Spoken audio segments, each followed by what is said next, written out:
Guys good evening. मैं आपका दोस्त एनपी आपका यूट्यूब चैनल पर स्वागत करता हूं। जैसा कि हमने पिछली क्लास में टंग के बारे में पढ़ा और अभी तक हमने बॉडी के मूल ढांचे यानी स्केलेटन सिस्टम के बारे में भी पढ़ा। स्केलेटन सिस्टम के बाद हमने स्केलेटन सिस्टम को हमने बहुत डिटेल से स्टडी किया अर्थात डिस्कस किया। और हमने फिर आइस के बारे में भी पढ़ा, ईयर के बारे में भी पढ़ा, नोज के बारे में भी पढ़ा और टीथ के बारे में भी पढ़ा और टंग के बारे में भी पढ़ा। अर्थात अब जो भी ऑर्गन है हमने हैंड के बारे में भी पढ़ लिया और लेग के बारे में, जैसा कि आप जानते हैं कि उनका क्या यूज है हमारे दैनिक जीवन में। तो इसी प्रकार हमारी बॉडी के अंदर क्या एक्टिविटी होती है, कैसे हम सांस लेते हैं, कैसे छोड़ते हैं, कैसे अंदर लेते हैं और किस तरीके से, जैसे कि एनवायरनमेंट में आप जानते हैं कि 78% नाइट्रोजन है, 21% ऑक्सीजन है और 0.03% कार्बन डाइऑक्साइड है। फिर भी क्या आपने सोचा कि हम ऑक्सीजन जो एनवायरनमेंट में 21% है वो अंदर जाके जब हम बाहर छोड़ते हैं कार्बन डाइऑक्साइड तो उसमें कुछ मात्रा ऑक्सीजन की भी निकलती है। आपको जानकारी होगी शायद कि ऑक्सीजन जो निकलती है वो 21% तो हम एनवायरनमेंट से लेते हैं, लेकिन जो बाहर छोड़ते हैं कार्बन डाइऑक्साइड के साथ वो होती है 17%। इसी प्रकार से हम जो इन्वायरमेंट में 0.036 के समथिंग जो कार्बन डाइऑक्साइड होती है और वो हम इन्वायरमेंट से जब लेते हैं और इन्वायरमेंट के बाद जब हमारे बॉडी के अंदर जाती है तो जो थोड़ी पूरी बॉडी में जो कार्बन डाइऑक्साइड कैसे बनती है, कैसे हमारी बॉडी से सेल से क्रिएट होती है और कैसे बाहर निकलती है, कैसे 0.036 ना निकल करके हमारी बॉडी से कार्बन डाइऑक्साइड 4% निकलती है। हाँ, ये सच है। और ये कार्बन डाइऑक्साइड जबकि एनवायरनमेंट में 78% नाइट्रोजन है फिर भी हम यूटिलाइज नहीं कर पाते, तो उसका भी रीज़न है क्योंकि वो डायरेक्ट हम नहीं ले पाते हैं, इसलिए वो नाइट्रेट के फॉर्म में जाती है। और इसी प्रकार से हमने जिस तरीके से, हमारा कहने का तात्पर्य है कि हमने स्केलेटल सिस्टम को पढ़ा, मूल ढांचे को, कि कहाँ कौन सी बोन है, कहाँ कितनी बोन्स हैं और किस ऑर्गन में कितनी बोन्स हैं, जैसा कि अपेंडिकुलर सिस्टम पढ़ा, एक्सियल स्केलेटल सिस्टम पढ़ा, किस में कौन कौन सी कितनी बोन है, कहाँ है, नोज में कितनी है, आइज फेस में कितनी है, स्कल में यदि देखा जाए तो क्रेनियम में कितनी है। तो इस तरीके से हमने अच्छे से डिस्कस किया था और उसी बेस पे ही हम आगे चलते हैं कि हमने आइज को भी पढ़ लिया है, ईयर को भी पढ़ लिया है, नोज को भी पढ़ लिया है, टीथ को भी, टंग। अब हम बॉडी के अंदर प्रवेश करने वाले हैं। अब देखिए इंटरेस्टिंग बात, अब हम बॉडी के अंदर प्रवेश करेंगे, जो कि हमें अभी तक जो ऑर्गन पढ़े हमने वो मार्फोलॉजिकल थे, हमें हर ऑर्गन दिखते हैं, जैसे कि आइज, नोज, ईयर। बाहर से कुछ संरचना दिखती है, कुछ अंदर है जो नहीं दिखती। वो मैंने आपको फिगर के माध्यम से दिखाने का प्रयास किया, समझाने का प्रयास किया। और अब जो मैं समझाने जा रहा हूँ आपको, अर्थात किस तरीके से हमारे अंदर ऑर्गन हैं, अर्थात अंदर बॉडी के कौन कौन से अंग हैं और वो अंग क्या क्या एक्टिविटी करते हैं, अर्थात हमारे कौन से अंग खाने में, जो हम फूड मटेरियल खाते हैं, तो हम जो जैसे गेहूँ में ब्रेड को खाया और चावल को खाया, तो हम वो फूड मटेरियल खाते तो हैं, या कुछ भी एनवायरनमेंट में मतलब जो भी है हमारे आवश्यकताएं खाने में, सब्जी विटामिन के रूप में और दाल को प्रोटीन के रूप में और चावल गेहूं को कार्बोहाइड्रेट के रूप में लेते हैं। अब ये क्या है, कार्बोहाइड्रेट, प्रोटीन्स और विटामिन्स क्या हैं, तो इनके बारे में भी मैं बताऊंगा, और फैट क्या है इनके बारे में भी डिटेल से समझाने का प्रयास करूंगा। तो इस तरीके से हम जो भी फूड मटेरियल ये सोच के चलो कि जो हम जो भोजन करते हैं, ये जो भी खाते हैं, तो वो बॉडी तक जाता तो है, बॉडी के माउथ के अंदर कैसे ईसोफेगस में जाता है, कैसे ईसोफेगस के माध्यम से किस तरीके से वो स्टोमक में पहुंचता है, और फिर ड्यूडेनम में पहुंचकर इसके बाद कैसे स्मॉल इंटेस्टाइन में उसका क्या वर्क है, और स्मॉल इंटेस्टाइन के बाद उसका लार्ज इंटेस्टाइन में क्या वर्क है, और किस तरीके से रेक्टम में पहुंचता है, और किस तरीके से एनस द्वारा वेस्ट मटेरियल अर्थात जो नाइट्रोजनस होता है, जो हमारी बॉडी के लिए हानिकारक होता है, उसको किस तरीके से रिलीज किया जाता है। तो इनके बारे में भी हम बहुत अच्छे से पढ़ेंगे, और हम ये भी जानेंगे कि हम श्वसन जो सांस लेते हैं और जो छोड़ते हैं वो किस तरीके से करते हैं, अर्थात हमारी बॉडी में कौन कौन से ऑर्गन हैं जो श्वसन में सहायक हैं और हमारे श्वसन में आसानी से मदद करते हैं। तो हमारी बॉडी में 4 प्रकार का श्वसन होता है, सेलुलर बेस पे भी होता है, और ये ब्रीथिंग वाला भी होता है जो हम अंदर एनवायरनमेंट से डायरेक्ट सांस लेते हैं। हमारा कहने का मतलब है, हम जो हमने बताया था कि हमारी बॉडी एक सेल्स से बनी है।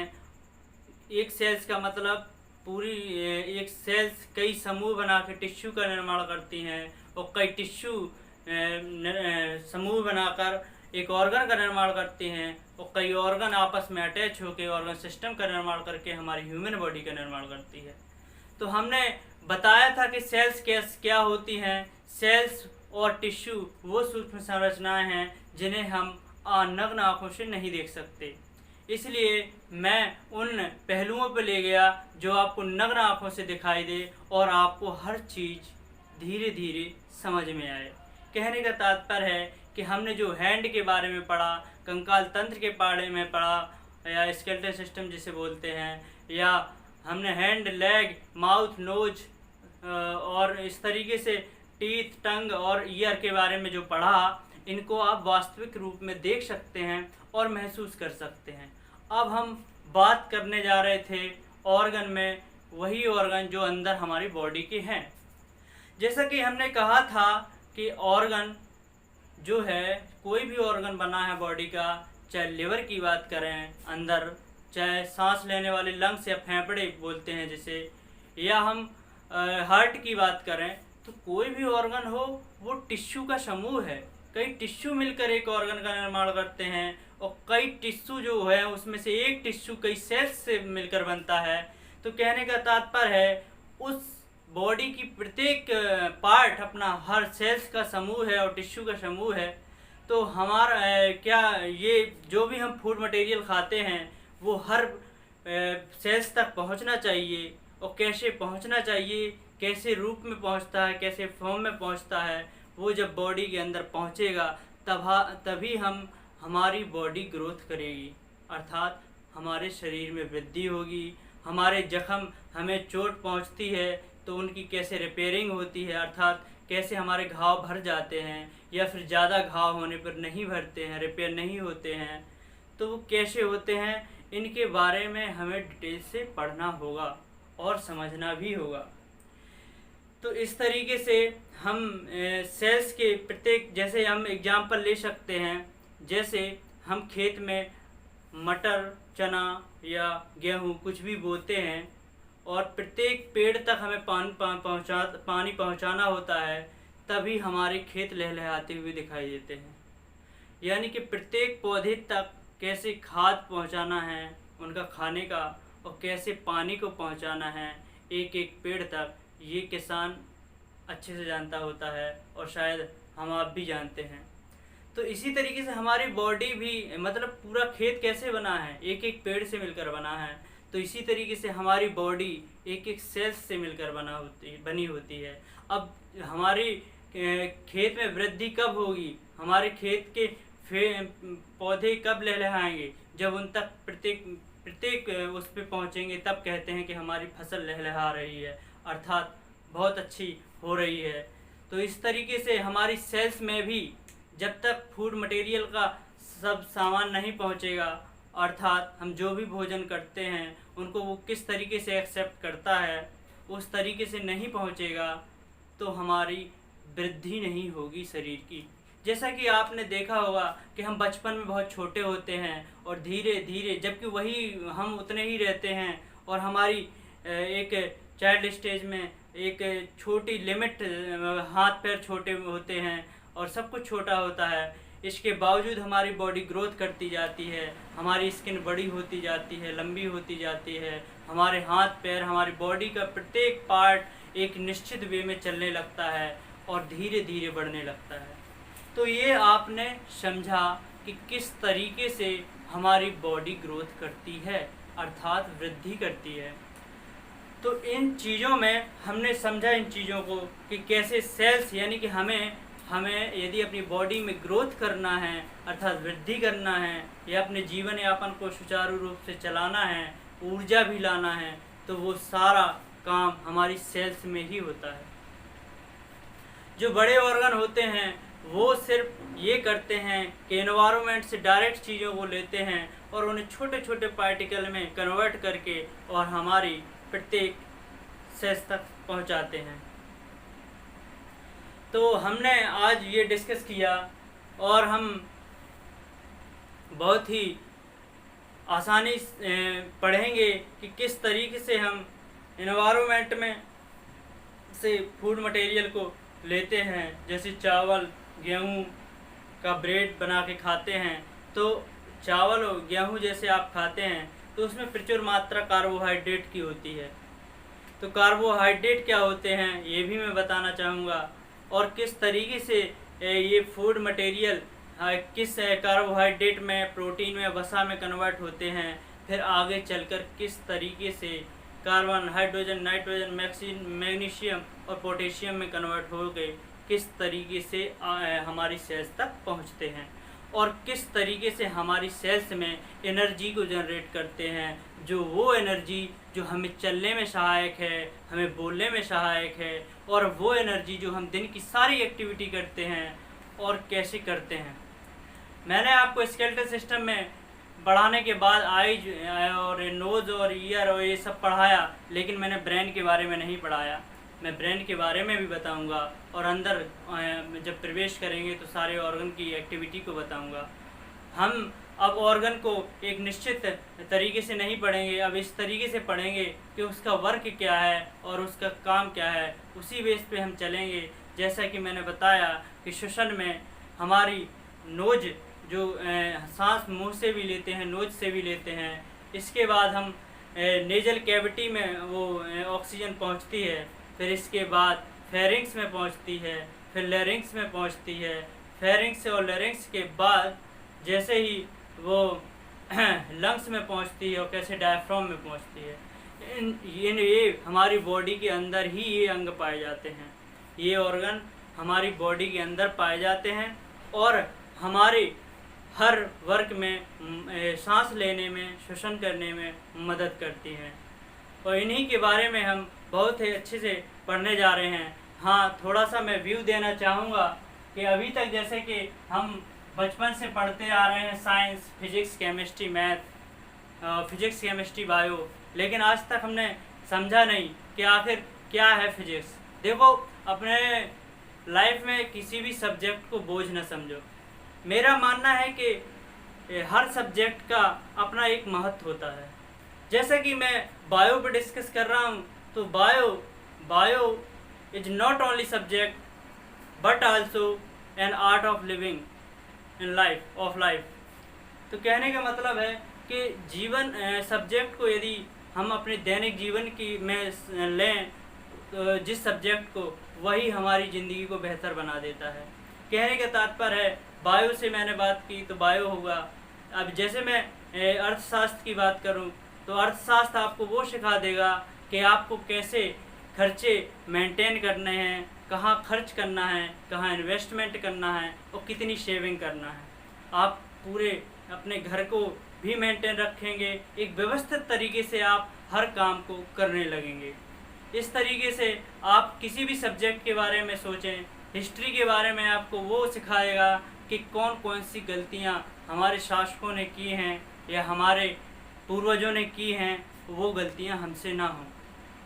इसी तरीके से ज्योग्राफी की बात करें तो ज्योग्राफी के बारे में यदि कहा जाए तो जब आप भारत के मैप और भारत की हर राज्य के बारे में जानने लगते हैं और उनके फिर क्या विलेज में कौन से कितने डिस्ट्रिक्ट हैं, कितने गांव हैं, कैसी पॉपुलेशन है, कैसी साक्षरता है, इन सारी चीज़ों को जानने लगते हैं तो आपको हर चीज़, जैसे ही आपके अंदर ये ज्ञान आने लगता है, हर चीज़ आपको छोटी लगने लगती है।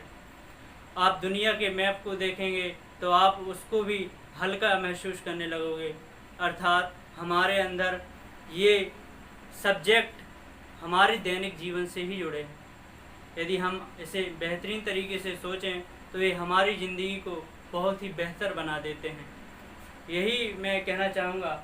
और आज हम डिस्कस करने वाले हैं, पहले हम बताएंगे कि हमारी बॉडी में जो भी फूड मटेरियल, हम पहुंचेंगे श्वसन पे, रेस्पिरेशन पढ़ेंगे। जब रेस्पिरेशन पढ़ेंगे, रेस्पिरेशन मतलब श्वसन, तब हम श्वसन के बारे में ये जानेंगे कि किस तरीके से, किस ऑर्गन से होते हुए हम श्वसन को करते हैं, कैसे हम एनर्जी को बनाते हैं, कैसे हम फूड मटेरियल को खाते हैं। तो जब हम फूड मटेरियल खाते हैं तो वो कार्बोहाइड्रेट, प्रोटीन, वसा और विटामिन में कन्वर्ट हो जाता है। या हम ऐसी फूड मटेरियल खाते हैं जो आगे चल के विटामिन, कार्बोहाइड्रेट, प्रोटीन और फैट में कन्वर्ट हो जाता है। अब फैट और कार्बोहाइड्रेट एनर्जी के रूप में काम करते हैं। जैसे कि हमारा बोलना हुआ, हम दिन भर की जो भी एक्टिविटी हमारे द्वारा संचालित होती हैं वो ऊर्जा की ही देन है।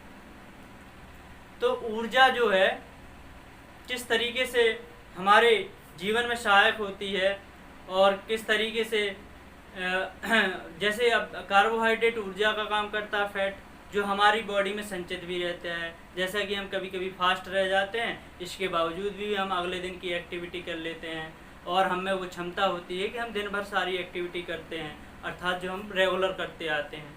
तो उसका रीज़न यही है कि हमारे अंदर जो हम फूड मटेरियल खाते हैं वो तो रहता नहीं है, लेकिन जो कार्बोहाइड्रेट और फैट के रूप में कन्वर्ट होके एक ग्लूकोज बनाता है और ग्लूकोज हमारी एनर्जी में सहायक होता है, जो हमारी बॉडी के लिए एनर्जी का काम करता है।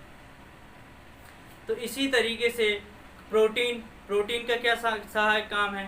प्रोटीन हमारा होता है जो हमारी बॉडी रिपेयरिंग का काम करता है। कहने का मतलब है कि हमारी बॉडी में यदि छोटा मोटा जख्म हो जाता है, आपको चोट पहुंच जाती है, तो आपने देखा होगा कुछ दिनों में आपके जख्म पूरे भर जाते हैं। वो सेल्स को जो डैमेज हो जाती हैं, आपका एक चोट लगने पर यदि आप अपनी बॉडी में कुछ भी सुई भी चुभाते हो तो उसमें आपकी कई सेल्स डैमेज हो जाती हैं। समझ लो ये सेल्स कितनी छोटी संरचना होती है, इससे आप आकलन कर सकते हैं।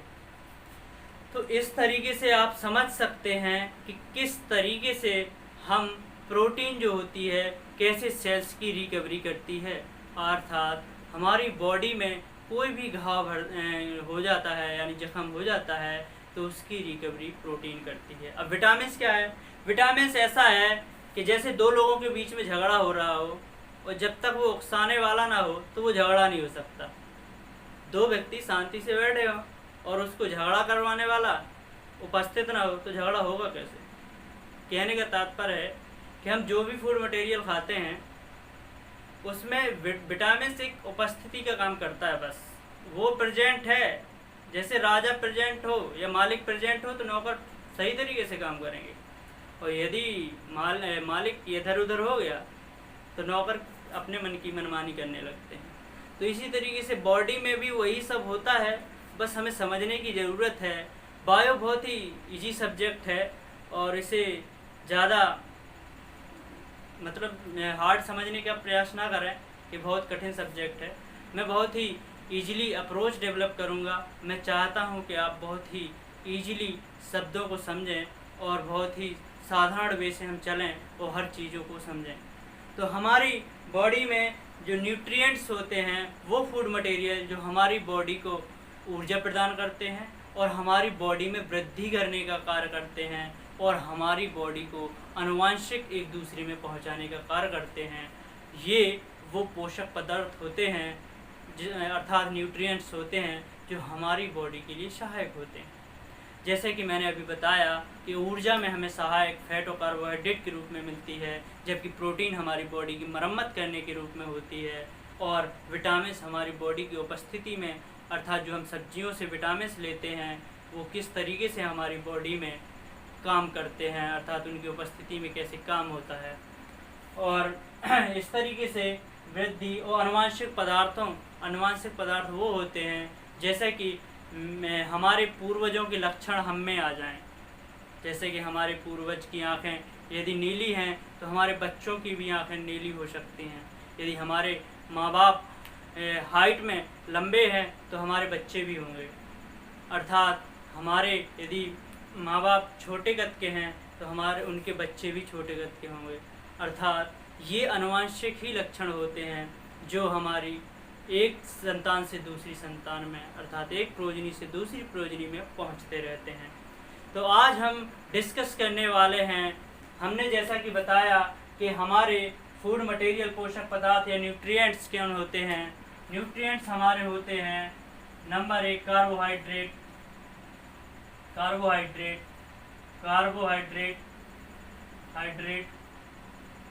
फिर फैट या लिपिड बोलते हैं जिसे, और प्रोटीन और विटामिन। ये हमारी बॉडी में किस तरीके से सहायक होते हैं ये मैंने अभी डिस्कस किया। ये क्वेश्चन भी बनते हैं कि प्रोटीन का काम क्या है, तो ये बॉडी रिपेयरिंग का काम करता है, हमारी बॉडी कैसे रिपेयर होती है उसका वर्क करता है। दूसरा फैट या लिपिड क्या है। फैट या लिपिड और कार्बोहाइड्रेट दोनों एनर्जी के रूप में काम करता है। कार्बोहाइड्रेट क्विकली एनर्जी देता है जबकि फैट हमें धीरे धीरे एनर्जी के रूप में वो कार्बोहाइड्रेट और ग्लूकोज में कन्वर्ट होकर धीरे धीरे कन्वर्ट होकर हमारी बॉडी को एनर्जी देता रहता है। मैंने कहा था कि जब हमें फास्ट होते हैं तो यही फैट जो काफ़ी मात्रा में हमारी बॉडी के अंदर वो संचित हो जाता है तो वो किस तरीके से थोड़ा थोड़ा हमें एनर्जी के रूप में सहायक होता है। कभी कभी देखते हैं कि हम नवरात्रि में या रोज़ा वाले होते हैं जो भाई लोग जो नवरात्रि में 9 दिन व्रत रहते हैं और रोज़ा वाले एक महीना रह लेते हैं। तो वो कैसे रह लेते हैं उसका रीज़न यही है कि वो फैट जो होता है हमारी बॉडी के अंदर वो एनर्जी के रूप में संचित हो जाता है और धीरे धीरे हमारी सारी एक्टिविटी करने के लिए सहायक होता है। तो इस तरीके से हम कार्बोहाइड्रेट के बारे में पढ़ेंगे, फैट के बारे में पढ़ेंगे, प्रोटीन के बारे में पढ़ेंगे, विटामिन के बारे में पढ़ेंगे। तो आज हम पढ़ेंगे कार्बोहाइड्रेट के बारे में। कार्बोहाइड्रेट के बारे में पढ़ेंगे। ये कार्बोहाइड्रेट क्या होता है। ये कार्बन, हाइड्रोजन और ऑक्सीजन का बना होता है। कार्बन, हाइड्रोजन और ऑक्सीजन का बना होता है। कार्बन 1 और 2 और 1 के अनुपात में रहता है। अर्थात यदि हम 10 इसको ले लें कार्बन को तो 20 हाइड्रोजन होंगे और 1 हमारा ऑक्सीजन होगा। कहने का मतलब है जो हम फूड मटेरियल खाते हैं वो यदि ऑर्गेनिक सब्सटेंस होता है कार्बोहाइड्रेट यानी कार्बनिक पदार्थ जो जाके कार्बन, हाइड्रोजन और ऑक्सीजन में ही टूटता है। अर्थात हमारी बॉडी में यदि सेल्स तक जाता है तो किस रूप में जाता है, कार्बन मतलब वही ऑर्गेनिक सब्सटेंस जो हम खाते हैं यानी कि कार्बनिक पदार्थ वो इनऑर्गेनिक सब्सटेंस में कन्वर्ट हो जाता है। इस तरीके से जब इनऑर्गेनिक सब्सटेंस में ये कन्वर्ट हो जाते हैं तो वही एनर्जी के रूप में हमारे लिए सहायक हो जाते हैं। और कार्बन, हाइड्रोजन, ऑक्सीजन इनके बारे में मैं डिटेल से बताऊंगा कि किस तरीके से जब पृथ्वी करोड़ों वर्ष पहले यहाँ कुछ नहीं था और सूर्य से अलग हुई थी बिग बैंग थ्योरी के अनुसार तो किस तरीके से उसमें कार्बन, हाइड्रोजन और नाइट्रोजन था और किस तरीके से मीथेन बना और फिर ब्लू ग्रीन एलगी बनाया जिसने ऐसा एनवायरनमेंट क्रिएट किया जहाँ ऑक्सीजन का भी ओरिजिन हुई।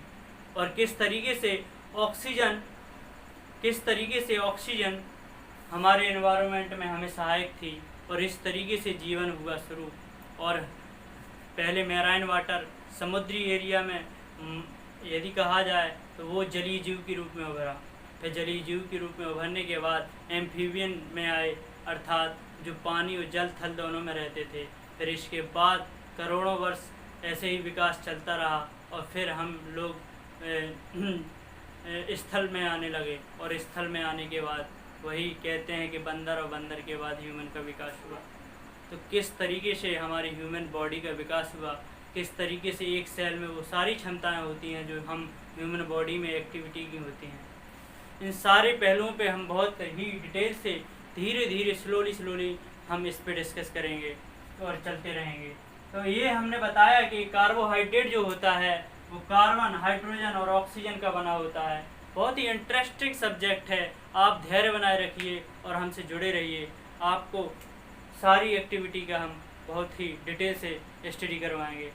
तो किस तरीके से ये कार्बन, हाइड्रोजन और ऑक्सीजन का मिश्रण होता है, और ये हमारे शरीर में 50 से 75% मात्रा इसकी हमारी बॉडी में प्रेजेंट होती है, क्योंकि ये एनर्जी होती है। जैसा कि मैंने डिस्कस किया कि ये हमारी बॉडी में एनर्जी का काम करते हैं, और एनर्जी हमारी बॉडी में होगा तो कार्बोहाइड्रेट हमारा 50 से 75% हमारी बॉडी में बहुत प्रेजेंट होता है। और ये कहाँ से आता है? ये खाने में ही आता है, खाने से ही आता है। तो इस कार्बोहाइड्रेट से ग्लूकोज बन जाता है, जो हमारी बॉडी में एनर्जी के लिए सहायक होता है। यही इसमें यदि ग्लूकोज का एक अणु एनर्जी के रूप में कन्वर्ट होता है तो वो हमें 4.2 किलो कैलोरी एनर्जी देता है। इसी तरीके से अब कार्बोहाइड्रेट जितना हम ज़्यादा लेंगे, उससे जितने ग्लूकोज के अणु बनेंगे, हमें उतनी ज़्यादा एनर्जी मिलेगी। तो कार्बोहाइड्रेट, हाइड्रोजन और ऑक्सीजन इस तरीके से बनते हैं, और इन्हें हम साधारण तरीके से देखें तो ये मोनोसैकेराइड, इसको 3 पार्ट में डिवाइड किए हैं। इसके 3 पार्ट में डिवाइड किया गया है। 3 टाइप होते हैं: monosaccharide, saccharide, disaccharide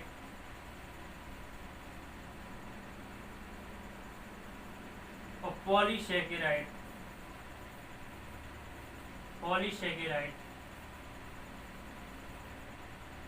monosaccharide, disaccharide, polysaccharide. Monosaccharide, disaccharide और पॉलीसैकेराइड। मोनो का मतलब होता है, मोनो मतलब जानते हैं आप, एक। जैसा कि मैंने अभी पिछली क्लास में पढ़ाया था कि जो हमारे टीथ होते हैं वो 3 टाइप में डिवाइड होते हैं, जैसे कि मोनोफिडेंट। तो मोनो मतलब होता है 1, मोनो मतलब 1, और डाई मतलब 2।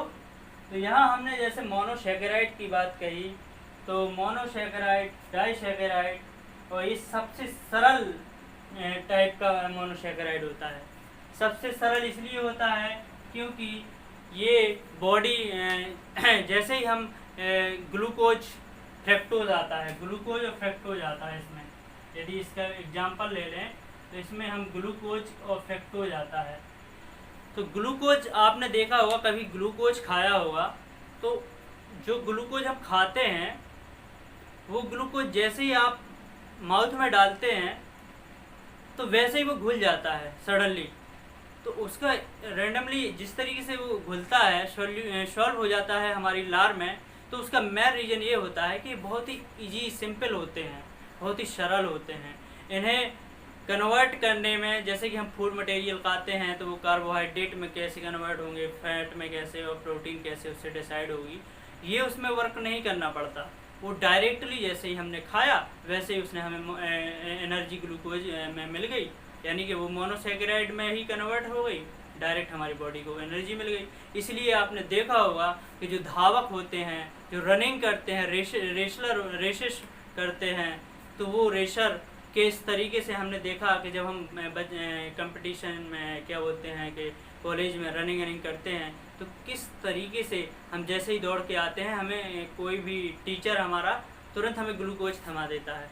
तो ग्लूकोज देने का तात्पर्य ये होता है कि जैसे कि आप थके हुए आए, आपको कोई और हार्ड मटेरियल दे दिया जाए तो उसे कन्वर्ट करने में वो कार्बोहाइड्रेट में टूटेगा, फिर वो मोनोसेकेराइड डाइसेकेराइड डिसाइड करेगा वो किस लेवल का है और पॉलीसेकेराइड में डिवाइड करेगा, तो उसे काफ़ी टाइम लग जाएगा। जो आपकी इस तरीके से ब्रीथिंग चलती होती है बहुत तेज़, जब आप रनिंग करते हैं तो वो आपको रिएक्शन भी कर सकता है, क्योंकि आपकी एक्टिविटी तो कहीं ऑर्गन की जगह किसी और ऑर्गन को पहुंचा जा सकता है, जो आपके लिए हार्मफुल हो सकता है। इसलिए ये ग्लूकोज के रूप में, डायरेक्ट एनर्जी के रूप में होती है मोनोसेकेराइड, और हम जैसे ही मुंह में माउथ में लेते हैं वैसे ही वो सरल अवस्था में घुल जाता है, बहुत ही सिंपल वे में, और वो सीधा हमें एनर्जी प्रदान करता है। इसीलिए हम रनिंग में पीरियड में इसका यूज करते हैं। अब डाइसेकेराइड क्या होता है? जब भी हम कोई भी फूड मटेरियल खाते हैं तो वो 3 स्टेज में ही टूटता है। यदि कार्बोहाइड्रेट में टूटेगा, मोनो, डाई और पॉलीसेकेराइड। डाइसेकेराइड भी होता है। इसमें डाइसेकेराइड में मोनोसेकेराइड के दो अणु मिलके डाइसेकेराइड का निर्माण करते हैं, जब मोनोसेकेराइड के 2 अणु मिलके डाइसेकेराइड का निर्माण करते हैं। कैसे करते हैं ये हम बताते हैं। जैसे ग्लूकोज और फ्रक्टोज आपस में मिल जाएं, जो ग्लूकोज और फ्रक्टोज क्या है? मोनोसेकेराइड। जैसा कि हमने कहा कि जैसे ही हम खाते हैं वैसे ही हमें एनर्जी मिल जाती है। यदि हम सुक्रोज की बात करें, सुक्रोज मतलब शुगर, हम जो चीनी खाते हैं या गन्ने का रस खाते हैं या जो शुगर मिलती है हमें, तो वो डायरेक्ट नहीं होती है डायरेक्ट एनर्जी, वो डाइसेकेराइड होती है। अर्थात हम वो पहले ग्लूकोज में टूटेगी और फ्रक्टोज में टूटेगी, यानी सरल अवस्था में जाएगी। यानी कि हम कह सकते हैं कि पॉलीसेकेराइड पहले डाइसेकेराइड में टूटती है, फिर मोनोसेकेराइड में टूटती है। जब मोनोसेकेराइड में टूटेगी तो हमारी बॉडी के लिए सहायक होगी और तुरंत एनर्जी प्रदान करेगी। तो मोनोसेकेराइड, डाइसेकेराइड को मैंने बताया जैसे कि शुगर, चीनी, वो जाएगी और फिर जाके वो 2 भागों में टूटेगी, फ्रक्टोज और ग्लूकोज। तब हमारी बॉडी में वो सहायक होगा और हमारी सेल्स तक एनर्जी पहुंचाएगी। इस तरीके से ग्लूकोज और ग्लूकोज आपस में मिला दो तो माल्टोज बन जाता है। कि माल्टोज क्या होता है और शुगर कैसे, सुक्रोज बनता है जिसे हम शुगर कहते हैं। जैसे कि मैंने बताया ग्लूकोज और फ्रक्टोज के मिलने पर, तो यदि हम जोड़ें तो वो सुक्रोज बन जाएगा और यदि तोड़ें तो वो ग्लूकोज और फ्रक्टोज हो जाएगा, जो हमारी बॉडी के लिए डायरेक्ट एनर्जी प्रदान करेगा। इसी तरीके से ग्लूकोज और ग्लूकोज मिलके माल्टोज बनाता है, जो हमारे जो हमारे फ्रूट्स में पाया जाता है। तो हमें डायरेक्ट वो दोनों अवस्था में टूट के 2 ग्लूकोज अणु बना के और हमारी बॉडी के लिए हेल्पफुल होगा। इसी तरीके से पॉलीसेकेराइड होता है, जो मोनोसेकेराइड के कई अणु मिलने पर लंबी श्रृंखला बना लेते हैं और मोनोसेकेराइड के कई अणु जैसे ग्लूकोज और फ्रक्टोज आपस में अटैच हो जाएंगे, और डाइसेकेराइड के तो वो मिलके आपस में अटैच होके पॉलीसेकेराइड का निर्माण कर लेते हैं।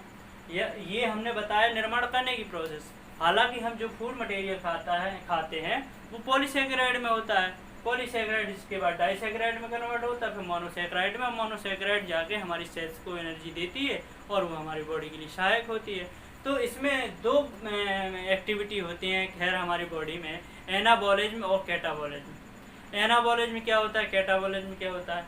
एनाबॉलिज्म मतलब कि हम जटिल फूड मटेरियल को खाते हैं, जैसे हमने फूड को खाया, वो कार्बोहाइड्रेट, प्रोटीन और किस तरीके से प्रोटीन में और फैट में टूटेगा, तो और किस तरीके से ये कैटाबॉलिज्म में क्या वो कैटाबॉलिज्म हो गई। एनाबॉलिज्म में होता है कि हम जब छोटे छोटे कुछ इनऑर्गेनिक सब्सटेंस खाते हैं, जैसे पानी पीते हैं तो उसमें क्या मिलता है, या हमने पालक खाया तो उससे आयरन कैसे मिलता है, या फिर कोई ऐसी चीज़ खाई जो आगे चल के वो जटिल अवस्था में प्रोटीन और न्यूक्लियस एसिड ऐसी चीज़ें बनाते हैं, जो हमारी कहते हैं एंजाइम्स बनाते हैं। वो एंजाइम्स क्या होते हैं, जो हमारे ग्लैंड्स में एंजाइम्स पाए जाते हैं, वो हार्मोन्स भी होते हैं।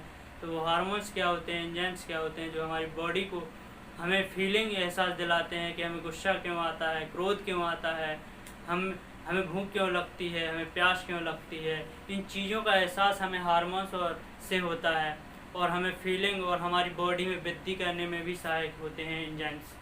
तो ये हमें किस तरीके से हमारी बॉडी में एक्टिविटी करते हैं, अर्थात ये ऑर्गेनिक सब्सटेंस जो होते हैं ये जटिल अवस्था में होते हैं, तो ये हमारे छोटे छोटे अवस्था में तोड़ के और हमें हमारी सेल्स तक पहुंचाते हैं।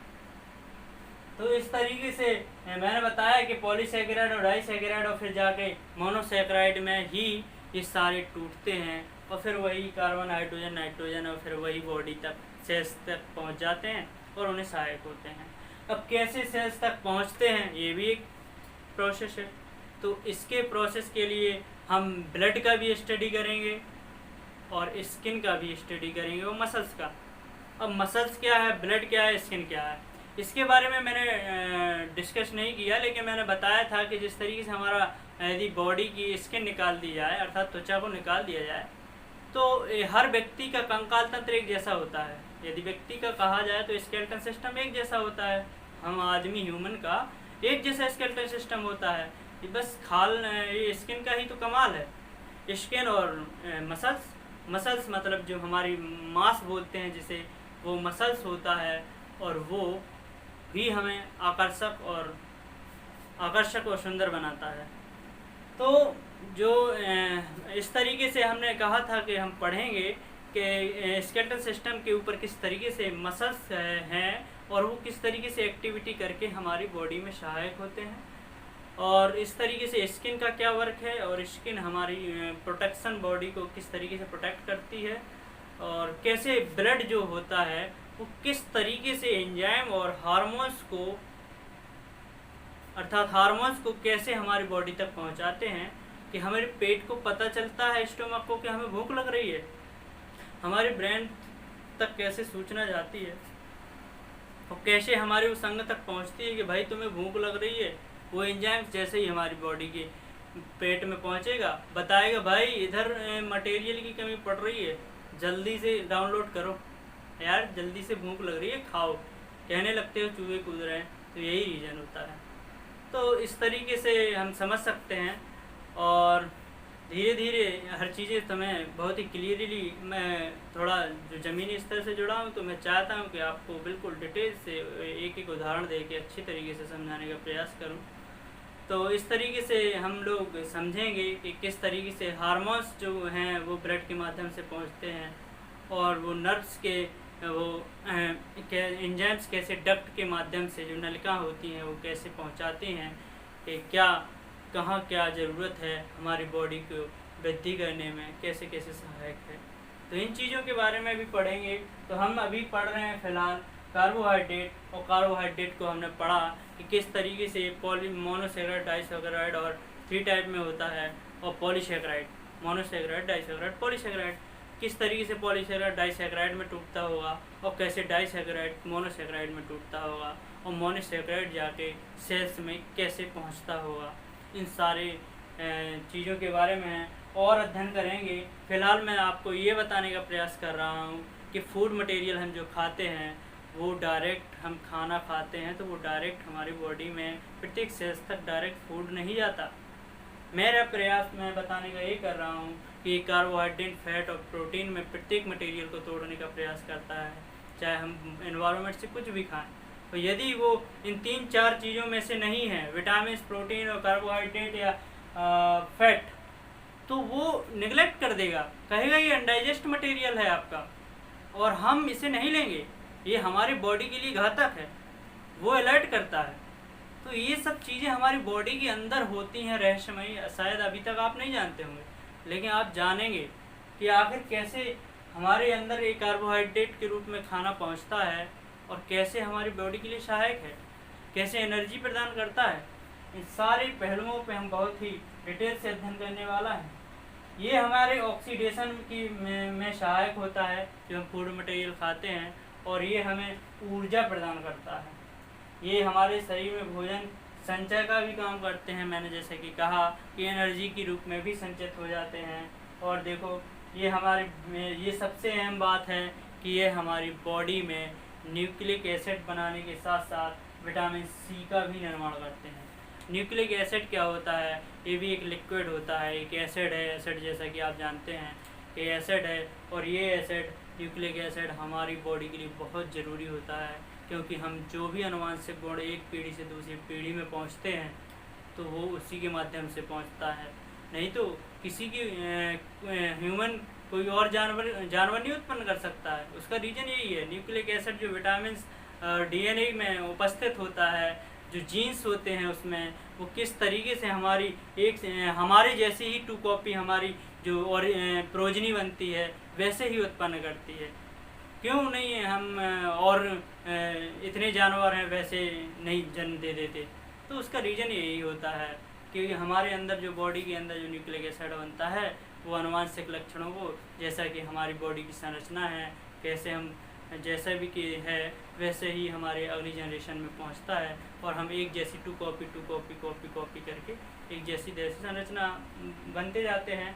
हालांकि फेशियल अलग होता है और कहने का मतलब वो नहीं है, मेरा कहने का मतलब एक बॉडी जो ह्यूमन बॉडी की स्ट्रक्चर होती है वैसे ही फॉर्मेशन ओरिजिन होती रहती है एक नई जनरेशन में। तो यहाँ हम इनका मतलब समझे कि हमारे कार्बोहाइड्रेट हमारी बॉडी में ऊर्जा संचित करता है कि हम वृद्ध भी रहें, फास्ट भी रहें कई दिन तक, तो हम या कहीं फंस जाएं तो हमें सहायक होता है एनर्जी के रूप में। दूसरा हमने बताया कि ये विटामिन सी के उत्पादन में भी सहायक है और तीसरा हमने बताया ये न्यूक्लिक एसिड बनाने में भी सहायक होता है। अब ये क्या होते हैं कार्बोहाइड्रेट? तो हमने बताया कि कार्बोहाइड्रेट होता है किस किस में पाया जाता है। जैसे हम जो भी खाते हैं तो कैसे डिसाइड करेंगे कि इसमें कार्बोहाइड्रेट है? क्योंकि हमारे गेहूँ जो खाते हैं, रोटी खाते हैं, चावल जो खाते हैं,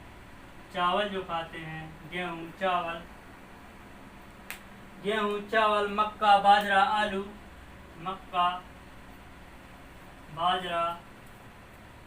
आलू। अब इसमें देखो आप गेहूँ पर डे खाते हैं, चावल पर डे खाते हैं, आलू पर डे खाते हैं, इसका मतलब है कि आप कार्बोहाइड्रेट का सेवन कर रहे हैं जो आपकी बॉडी को एनर्जी प्रदान करता है और आप दिन की सारी एक्टिविटी करते हैं, खेलना, कूदना, घूमना, यहाँ वहाँ जाना, पढ़ना, बोलना, कुछ भी। तो ये आपको कौन सहायक करता है? कार्बोहाइड्रेट करता है। कार्बोहाइड्रेट कहाँ से आता है? हमारे वो फूड मटेरियल, जैसे गेहूँ से खाना रोटी बनती है, चावल खाते हैं, आलू खाते हैं। अब प्रोटीन कहाँ से आते हैं? जैसे कभी तुम दाल खाते हो और दाल से हमें प्रोटीन मिलती है। तो किस तरीके से विटामिन मिलते हैं? तो हमें सब्जी से विटामिन मिलते हैं। तो ये हमारी बॉडी में हमारी सारी एक्टिविटी करने के लिए सहायक होता है। हम इसलिए ये पढ़ा रहे हैं कि अभी ये इसलिए डिस्कस कर लिया है, कार्बोहाइड्रेट किया है आज, कल हम करेंगे प्रोटीन को डिस्कस और फिर नेक्स्ट डे में प्रोटीन के साथ साथ हम करेंगे प्रोटीन के साथ फिर फैट का भी, लिपिड जिसे लिपिड भी कहते हैं, और इसके बाद विटामिन्स का, कि कौन कौन से विटामिन हमारी बॉडी के लिए सहायक होते हैं, किन विटामिन की वजह से हमारे बाल झड़ने लगते हैं और किस विटामिन की वजह से सफ़ेद बाल हो जाते हैं, या फिर किस विटामिन की कमी से हमें कौन सा रोग हो जाता है, क्योंकि ज़रा सी लापरवाही हमारी बॉडी के लिए घातक होती है। तो आज इतना ही, और हम कल चल के प्रोटीन डिस्कस करेंगे और फैट को भी डिस्कस कर लेंगे और इस तरीके से नेक्स्ट पढ़ते जाएंगे। और जब ये फूड मटेरियल डिस्कस हो जाएगा तब हम जैसे इस क्या बोलते हैं वो पढ़ेंगे, डाइजेस्टिव सिस्टम पढ़ेंगे, पाचन तंत्र पढ़ेंगे कि हम फूड को खाते हैं तो किस तरीके से उसका पाचन होता है। आप जब ये पढ़ लेंगे तो आपको बहुत ही आसानी से वो चीज़ें समझ में आने लगेंगी। इसलिए मैंने आपको इस चैप्टर को बीच में रखा है ताकि वो आपको धीरे धीरे स्लोली हर चीज़ समझ में आए। और आज के लिए इतना ही, धन्यवाद। और यदि आपको मेरा वीडियो पसंद आता है और या आपको मेरी मेहनत लगता है कि हाँ मुझे चीज़ें समझ में आ रही हैं आपको, तो प्लीज़ लाइक, सब्सक्राइब और कमेंट करना मत भूलिएगा। Thank you so much. Thank you for watching my video.